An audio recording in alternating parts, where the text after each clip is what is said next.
Dhaka premier লিগের match পরিচালনা করতে গিয়ে অসুস্থ হয়ে হাসপাতালে যেতে হলো আম্পায়ার গাজী সোহেলকে।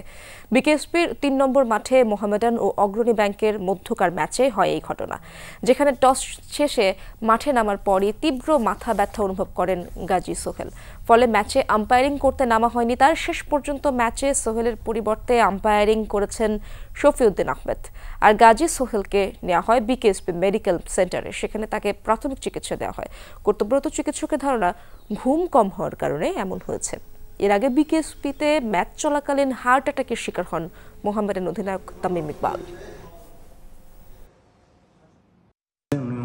ভার্টিগো এবং ওনার একটু হেডেক হচ্ছিল।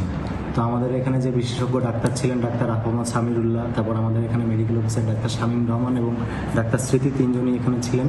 আমাদের বিশেষজ্ঞ ডাক্তারদের মতে যে ওনার একটু ঘুমটা পরিমিত হলে ঠিক হয়ে আসবে।